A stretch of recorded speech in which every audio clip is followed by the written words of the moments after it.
Middle east एक बार फिर युद्ध की आग में झुलसता नजर आ रहा है। अप्रैल में हुए युद्ध विराम के बाद पहली बार ईरान ने सीधे इजराइल पर मिसाइलों की बौछार कर दी है। इसके साथ ही पूरे क्षेत्र में तनाव खतरनाक स्तर पर पहुंच गया है और दुनिया की नजरें अब तेहरान, तेल अवीव और वॉशिंगटन पर टिकी हुई हैं।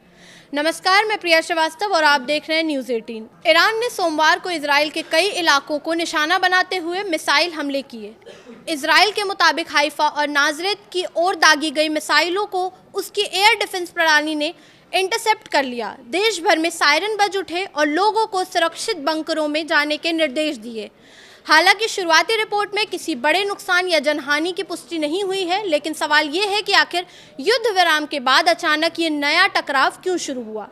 दरअसल हाल ही में इजराइल ने बैरूत के दक्षिणी उपनगरों पर हवाई हमले किए थे। इजराइल का दावा था कि ये कार्रवाई उत्तरी इजराइल पर हिजबुल्लाह की ओर से हुई गोलीबारी के जवाब में की गई। वहीं ईरान ने इसे लेबनान और क्षेत्रीय प्रतिरोधी गुटों के खिलाफ आक्रामक कार्रवाई बताया और चेतावनी दी थी कि इसका जवाब दिया जाएगा। अब वही चेतावनी मिसाइल हमले के रूप में सामने आई है। इस पूरी घटनाक्रम के बीच अमेरिकी राष्ट्रपति डोनाल्ड ट्रंप भी सक्रिय नजर आए। ट्रंप ने इजरायली प्रधानमंत्री बेंजामिन नेतन्याहू को फोन कर जवाबी कार्रवाई से बचने की सलाह दी है। ट्रंप का कहना था कि दोनों पक्ष अपना हमला कर चुके हैं और अब तनाव कम करने की ज़रूरत है, न कि उसे और बढ़ाने की। उन्होंने यहाँ तक कहा कि अगर जवाबी हमले जारी रहे तो ये संघर्ष दशकों तक चल सकता है। लेकिन ट्रंप की अपील बेअसर साबित हुई। ईरान मिसाइल हमलों के बाद इजराइल ने भी जवाबी कार्रवाई दी है और तेहरान और इस्फहान में धमाकों की खबरें सामने आई है। हालांकि इन हमलों से हुए नुकसान को लेकर अभी तक स्पष्ट जानकारी नहीं मिल सकी है। उधर ईरान का रुख और ज़्यादा सख्त हो गया है।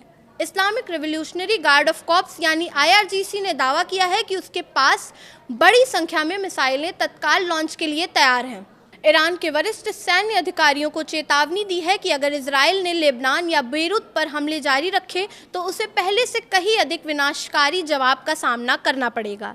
यानी साफ है कि फिलहाल हालात सामान्य होने के बजाय और ज़्यादा विस्फोटक होते जा रहे हैं। एक तरफ अमेरिका कूटनीतिक समाधान की कोशिश कर रहा है तो दूसरी तरफ ईरान और इजराइल अपनी अपनी सैन्य ताकत का प्रदर्शन कर रहे हैं।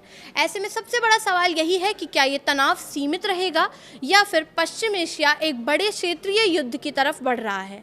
आने वाले कुछ दिन इस पूरे संकट की दिशा तय करेंगे।